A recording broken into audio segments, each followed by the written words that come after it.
topik kali ini yang diberikan kepada saya adalah bagaimana kendaraan listrik ini juga infrastruktur dari charging itu bisa mendorong pertumbuhan ekonomi kita.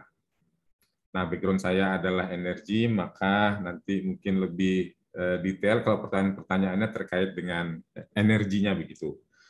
Nah, Bapak Ibu sekalian, slide berikutnya tadi sudah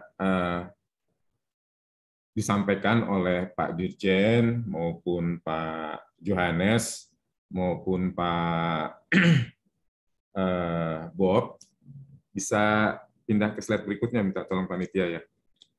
Bahwa kendaraan listrik adalah akan menjadi tren kendaraan di masa depan. Tadi Pak Johannes sudah menyampaikan, Pak Bob menyampaikan penjualannya itu meningkat 40% ya untuk kendaraan listrik, sementara kendaraan yang berbahan bakar minyak itu turun, terutama pada saat pandemik. Tadi ada slide-nya dari Pak Johannes. Nah, itu kenapa kendaraan listrik ini trennya meningkat dan menjadi kendaraan masa depan begitu. Tadi disampaikan oleh Pak Budi bahwa salah satunya adalah karena hemat energi. Nah, tadi Pak Budi menyampaikan cepat atau lambat gitu ya, BBM energi fosil ini akan habis. Nah, dulu kita pernah memproduksi minyak sampai 1,6 juta barel per hari. Saat ini tinggal 650-an ribu barel per hari. Nah, kilang kita sendiri itu kapasitasnya yang existing itu 1 juta barel oil per day. Kebutuhan kita 1,3, 1,4. Jadi dari segi bahan bakunya kita saat ini kurang 350.000 barel per hari. Dari segi produk kilangnya sendiri, dalam hal ini BBM, kita kurang 300.000 barel per hari. Nah, total itu kita boleh dikatakan jadi net importir minyak. Dulu kita anggota OPEC menjadi negara pengekspor minyak, sekarang sudah sebaliknya kita pengimpor minyak. Nah, ini akan mengganggu tadi ya neraca perdagangan kita. Tadi sudah kita sampaikan bagaimana kendaraan listrik dan PKL itu menjadi pendorong ekonomi. Nah, kalau kita import gitu ya, otomatis ekonomi kita akan terganggu karena neraca perdagangannya akan memburuk kalau kita terus-terusan impor. Nah, dengan kendaraan listrik ini maka kita akan menghemat energi. Yang kedua adalah biaya operasional yang rendah. Kenapa rendah? Ketika kita beli motor, beli mobil listrik gitu, kan kita udah nggak beli bensin lagi. Kita nggak ganti lagi oli, kita nggak ganti lagi saringan oli, saringan apalagi itu bensin gitu ya, saringan udara. Nah, saya bisa mengatakan ini karena juga memang saya sudah beli itu motor listrik dan sudah menggunakan mobil listrik seperti Pak Budi juga dan teman-teman di Kementerian Perhubungan itu sudah menggunakan kendaraan listrik. Dan kementerian lembaga, BUMN dan sebagainya itu juga kalau mau mengadakan kendaraan listrik, dana APBN atau sewa itu juga bisa menggunakan e-katalognya Kementerian Perhubungan, dan kebetulan alhamdulillah kami sudah diberikan oleh Kementerian Perhubungan e-katalognya. Nah, yang terakhir adalah alasannya itu adalah ramah lingkungan. Ya. Tadi juga ada pertanyaan, Pak Bob juga sudah menjelaskan tadi berapa emisi CO2-nya. Nanti saya ada slide angka-angkanya seberapa jauh bisa mengurangi emisi ini kalau kita menggunakan kendaraan listrik dibandingkan kendaraan BBM. Baik itu tadi listriknya dari batu bara maupun listriknya dari EBT gitu. Slide berikutnya. Nah, alasan kenapa tadi ya ramah lingkungan, kalau kita lihat di sini bahwa ternyata yang paling banyak membuat polusi adalah, kalau kita lihat datanya di sini adalah sepeda motor ya, itu yang warna merah grafik di bawah. Sepeda motor, kebetulan juga sepeda motor ini banyak digunakan di Jawa, dan ternyata BBM yang paling menggunakan 60% adalah digunakan oleh sepeda motor. Nah, ini kalau kita menggunakan motor listrik, maka otomatis polusi ini akan berkurang. Ya, tadi kenapa alasannya motor listrik adalah ramah lingkungan. Ini data-datanya, ini angka-angkanya. Nah, kemudian alhamdulillah juga sudah sekitar 9 perusahaan di Indonesia itu yang bisa memproduksi atau menjual motor listrik. Nah, kemarin juga Pak Budi sudah menyampaikan, saya hadir juga launching ya, merubah motor BBM ke motor listrik. Nah, itu targetnya dalam waktu dekat ada 100 motor, dan ini bisa diikut tadi Pak Budi juga sudah menjelaskan bengkel-bengkel yang telah mendapatkan izin walaupun dalam proses untuk merubah motor listrik motor BBM ke motor listrik. Nah, ini juga beberapa insentif tadi juga Pak Budi sudah menyampaikannya. Nah, ini tadi saya katakan bahwa bensin banyak digunakan oleh motor, 60% di Jawa, total seluruh Indonesia tetap bahwa bensin ini banyak digunakan sepeda motor. Nah, sekarang ini bensin itu 50% kita impor. Ya. Impor sehingga mengganggu neraca perdagangan kita. Nah, kalau kita bisa ya menghentikan impor bensin ini, maka neraca perdagangan kita akan membaik, ekonomi kita akan membaik, lapangan kerja juga tentunya akan membaik. Nah, kendaraan listrik ini adalah salah satu cara kita untuk mengurangi impor, di samping ada cara lain sebetulnya, yaitu kita menggunakan green fuel. Ya, kita sedang membangun pabrik katalis kerjasama antara ITB, Pertamina, dan Pupuk, itu untuk membangun katalis, nanti digunakan sebagai katalisator untuk memproduksi bensin dari minyak sawit. Nah, kita sudah berhasil mencampur minyak sawit dengan solar, itu B30. Alhamdulillah untuk jenis solar kita tidak impor. Namun sayangnya yang banyak digunakan oleh sepeda motor adalah bukan solar, tetapi adalah bensin. Nah, di samping itu, kita juga mengurangi bensin ini, di samping dengan green fuel, tadi kendaraan listrik, dan juga BBG, bahan bakar gas. Ya. Terutama untuk mobil, karena kalau motor itu menggunakannya BBM. Nah, itu beberapa cara kita untuk mengurangi impor bensin ini. Nah, sekarang kita fokus pada kendaraan listrik, khususnya motor listrik. Slide berikutnya. Next slide. Tadi ada pertanyaan dari mahasiswa ya, atau peserta webinar, juga sudah dijawab oleh Pak Johannes, tadi juga dijawab oleh Pak Bob. Nah, ini angka-angkanya ya, di sebelah kanan kalau kita lihat, kalau kita menggunakan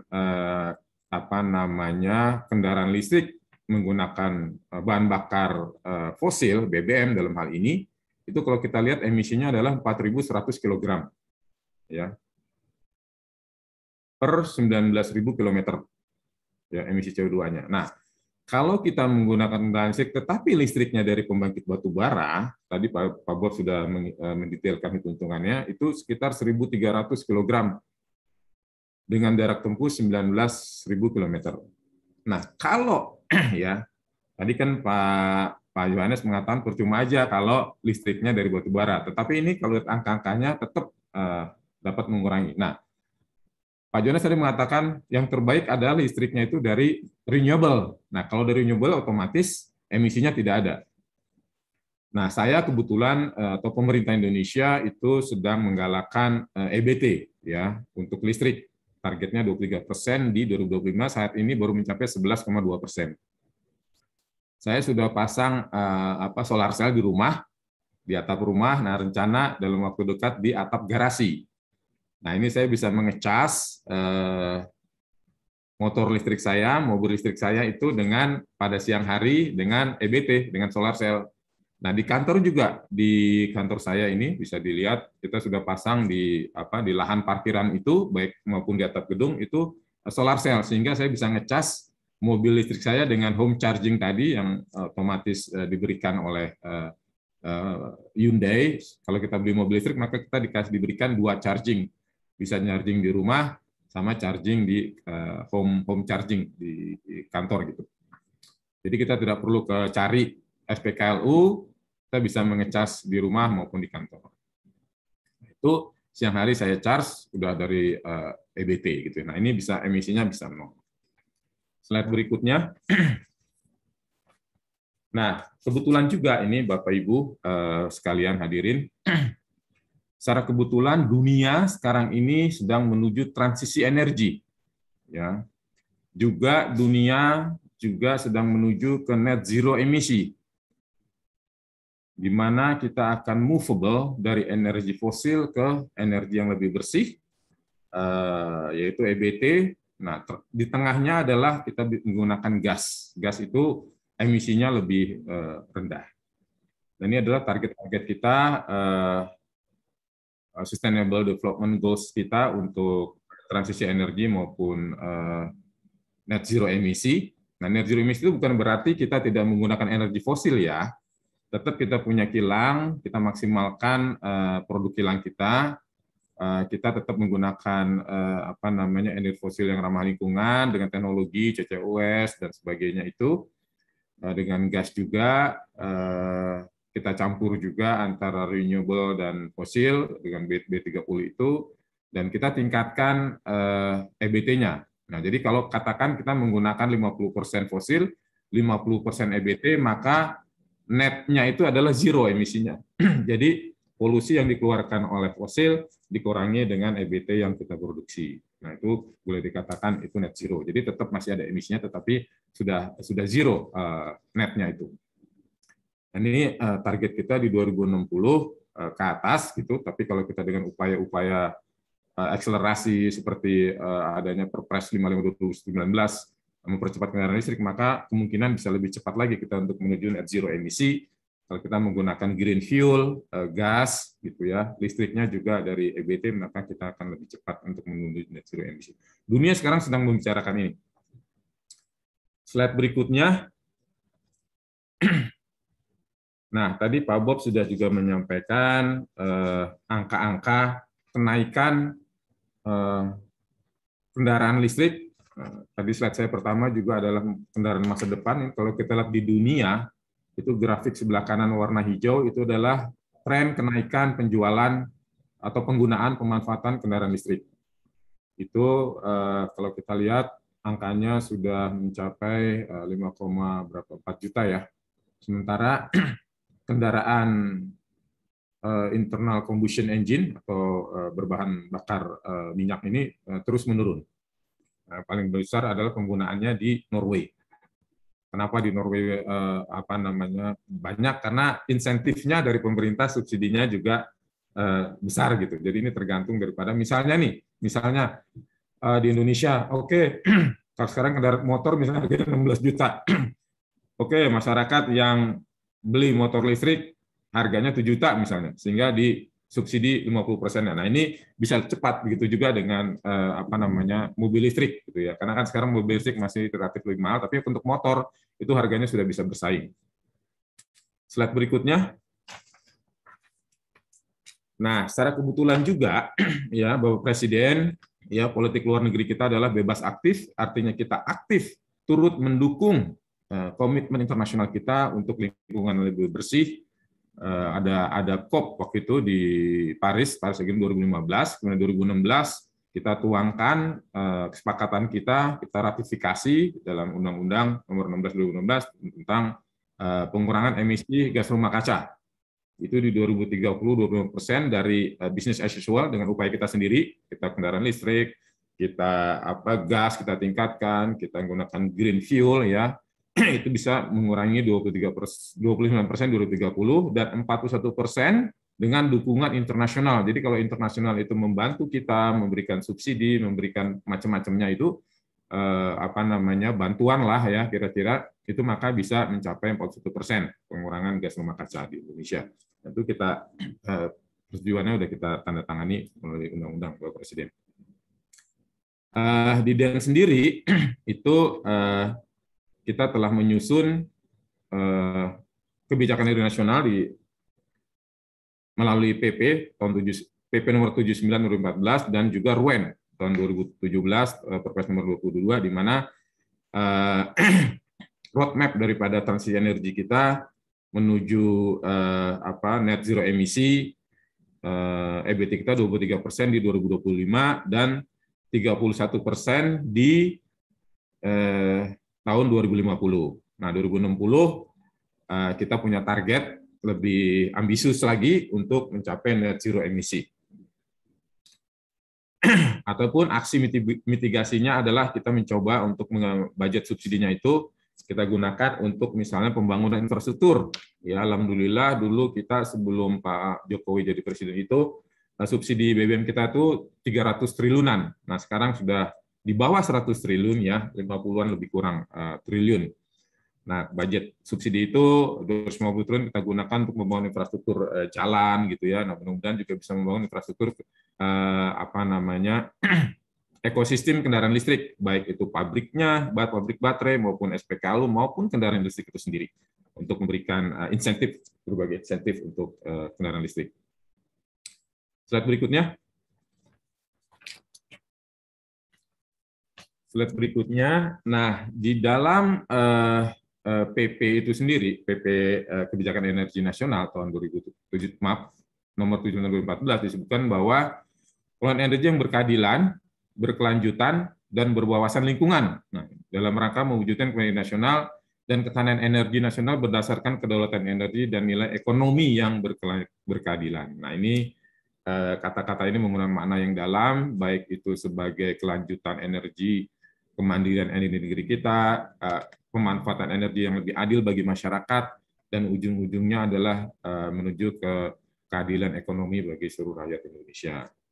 Nah, inilah misi, visi daripada kebijakan energi kita. Bagaimana kita mengurangi impor bensin, kita menciptakan kendaraan listrik, sehingga kemandirian energi kita itu semakin kuat, dan akses masyarakat terhadap energi akan semakin gampang.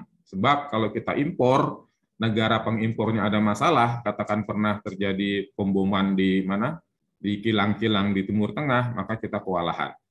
Kalau mereka mengembargo kita akan kewalahan, kita tidak bisa mendapatkan energi impor itu. Dan untuk itulah makanya kita berupaya dari waktu ke waktu untuk secara mandiri tentang energi kita, sehingga kita tidak tergantung dengan impor. Slide berikutnya. Nah, ini ya, kalau kita memanfaatkan kendaraan listrik, ini ada angka-angkanya ya. Itu di tahun 2025 nanti ya, itu ya kalau kita ini di dalam target RUEN ya. Di dalam RUEN itu kita punya target untuk mobil 2.200 unit 2025, untuk sepeda motor 2,1 juta unit. Nah, ini di tahun 2017 kita sudah menetapkan ini. Nah, dengan Perpres nomor 55 2019, Presiden minta kembali untuk mempercepat. Otomatis angka-angka ini tentunya kita lebih optimis lagi di 2030 ya, kalau nggak salah 13 juta untuk motor, dan mobil listrik itu 2 jutaan begitu. Nah, ini dengan Perpres nomor 55 2019 yang tadi Pak Budi sudah menjelaskan panjang lebar regulasi di bawahnya untuk mendukung kendaraan listrik ini, baik Kementerian Perhubungan, Kepolisian, dan sebagainya. Nanti saya sampaikan beberapa instansi yang harus membuat peraturan turunan daripada Perpres 55 2019 untuk mempercepat kendaraan listrik ini. Slide berikutnya. Panitia, saya kalau sudah 15 menit tolong diingatkan ya supaya lebih cepat. Slide berikutnya. Next slide.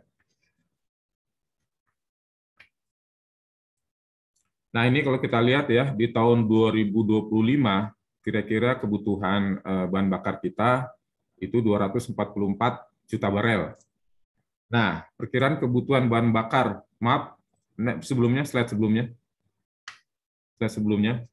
perkiraan bahan bakarnya itu, kalau kita menggunakan kendaraan listrik, itu 241,9 juta barel. Nah, kalau kita hitung begitu ya, dengan perkiraan potensi penghematan konsumsi bahan bakar, jika sekitar 2 juta unit sepeda motor listrik, 2.000 unit mobil listrik, dan 600 unit bus listrik, maka akan menghemat 2,35 bahan bakar yang bisa dihemat, 2,35 juta barel. Nah, ini hitungan-hitungan kami secara kasarnya seperti ini. Otomatis kita akan menghemat, tadi Pak Budi sudah mengatakan, kita akan menghemat bahan bakar kita yang masih kita impor ini. Next slide berikutnya. Next slide. Pak Joko, waktu Ya. tinggal 5 menit lagi ya Pak.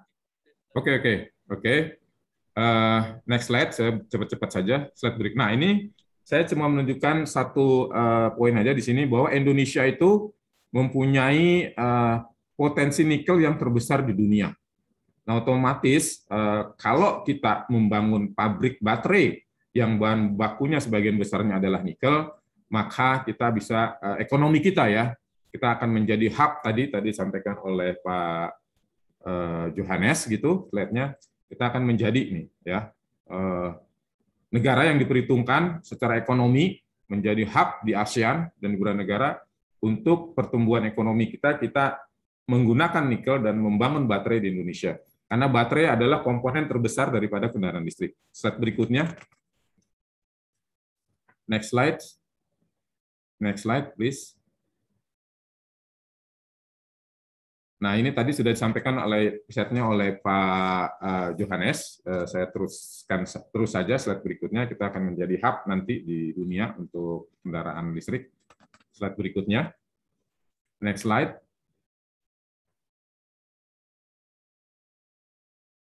Slide berikutnya. Sama ini. Slide berikutnya.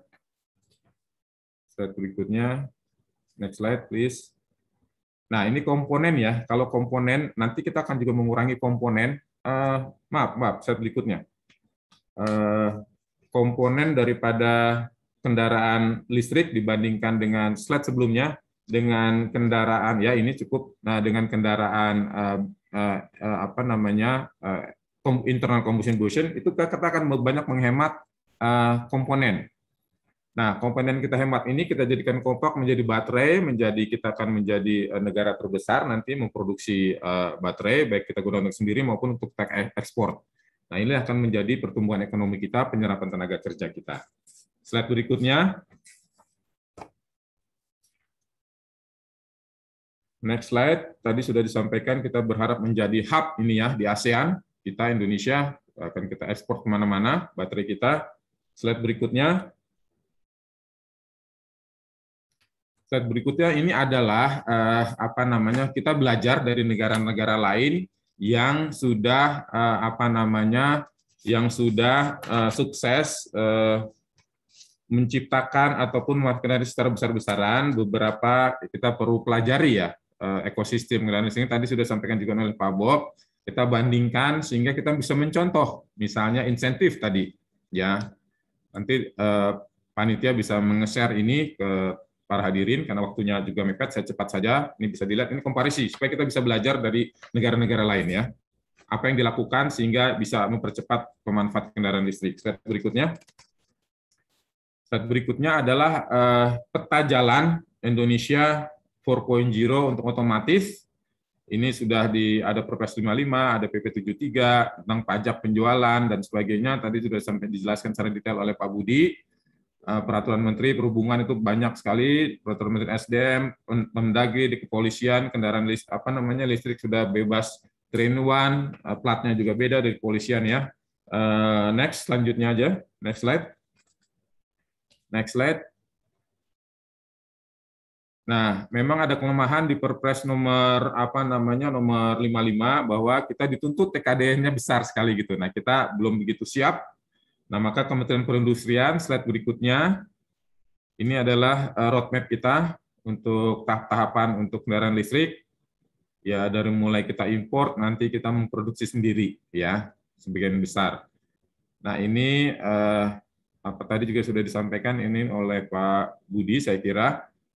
Jadi di situ ada Kementerian Perindustrian, nanti ada peraturannya juga, mempunyai roadmap-nya juga. Coba next slide. Next slide. Next slide. Slide berikutnya.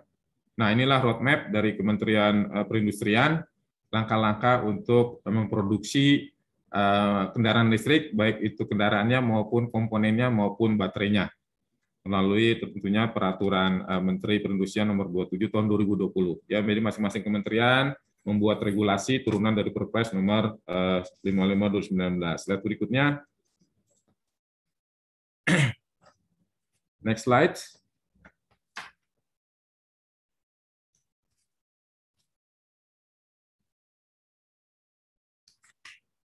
Slide berikutnya cepat saja. Ini dari Kementerian Keuangan, nanti saya jelaskan nih. Ini dari perindustrian ya. Nanti slide berikutnya. Nah, ini beberapa roadmap juga yang existing kendaraan yang ada sekarang, kendaraan listrik, kemudian nanti kendaraan listrik berikutnya, kemudian perindustrian masih apa namanya, oke lah, yang hybrid juga tolong dimasukkan sebagai kendaraan listrik dan sebagainya. Ini kita lanjutkan saja, nggak ada masalah, saya kira. Ada yang mengatakan, oke, kalau 100% baterai baru disebut kendaraan listrik, ini nggak apa-apa, ini hanya sekedar diskusi, dialog, dan sebagainya. Next slide. Slide berikutnya saja. Next slide. Next slide.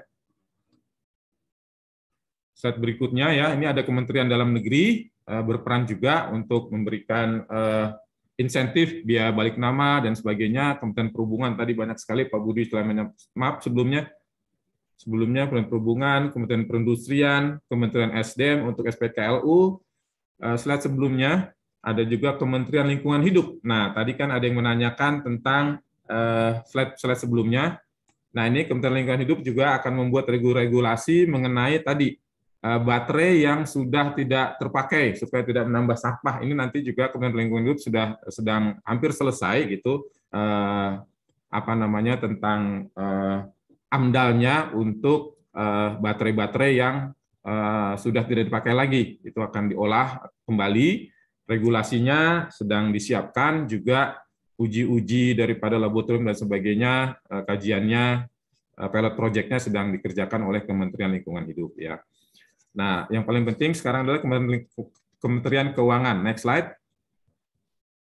Nah, ini beberapa insentif slide berikutnya yang telah diterbitkan oleh Kementerian Keuangan. Slide berikutnya. Nah, ini ya, dari konsumen itu ada PPNBM 0%. Tadi Pak Budi sudah menyampaikan slide yang sebelah kiri, yang sebelah kanan. Dari segi produsen kendaraan listriknya juga mendapatkan beberapa insentif dari Kementerian Keuangan melalui beberapa regulasi. Slide berikutnya. Next slide, itu harus ada kolaborasi ya antara pemerintah, masyarakat juga, dan industri. Berkolaborasi, bagaimana kita sama-sama untuk menciptakan, termasuk perguruan tinggi tentunya, melakukan riset bagaimana supaya kendaraan listrik ini bisa lebih cepat lagi di Indonesia. Slide berikutnya, next slide, itu adalah roadmap daripada kita untuk membangun SPKLU. Tadi sudah disampaikan oleh Pak Budi maupun Pak Bob, sudah ada sekitar 148, baik oleh PLN secara mandiri maupun masyarakat yang membeli mobil langsung bisa memasang apa namanya SPKLU-nya. Nah, kalau untuk sepeda motor, semua masyarakat bisa langsung ngecas di rumah masing-masing. Slide berikutnya adalah perusahaan-perusahaan yang sudah apa namanya memproduksi ya baterai maupun kendaraan listrik, baik di luar negeri, di Indonesia juga ada beberapa mobil anak bangsa. Demikian saya rasa. Slide berikutnya, next slide. Slide berikutnya. Ini roadmap-nya untuk SPKLU. Next slide saja, saya rasa. Waktunya sudah hampir habis. Nah, ini ya beberapa produsen mobil listrik, beberapa insentif yang dibutuhkan. Next slide.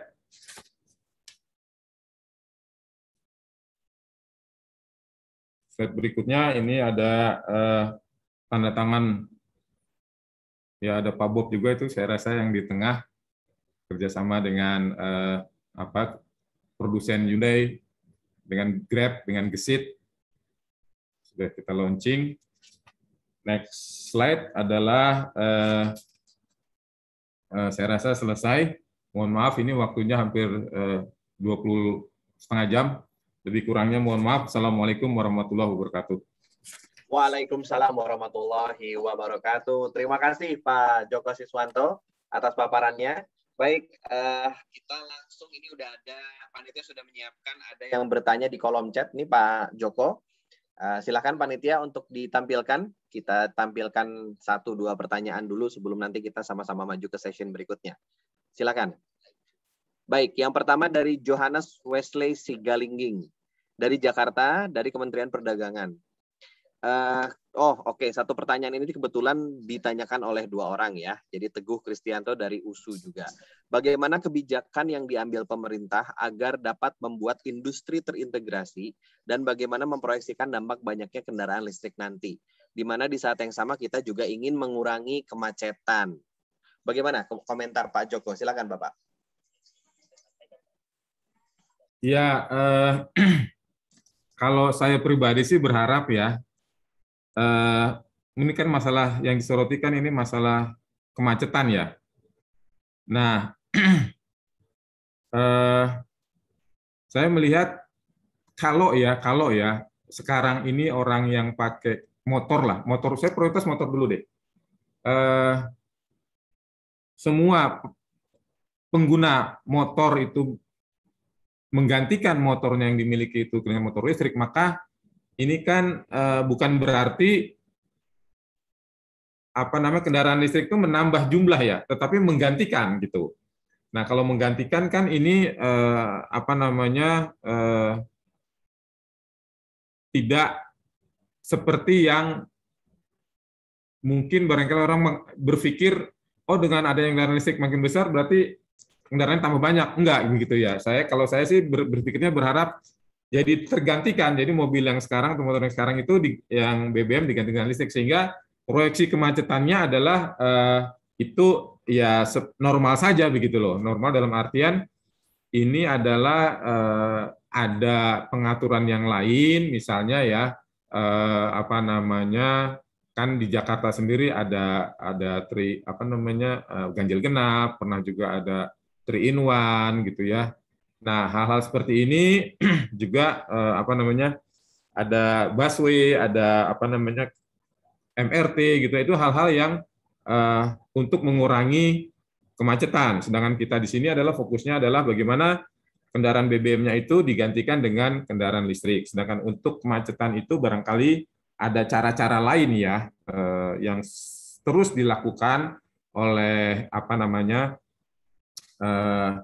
pemerintah masing-masing di daerah masing-masing gitu ya.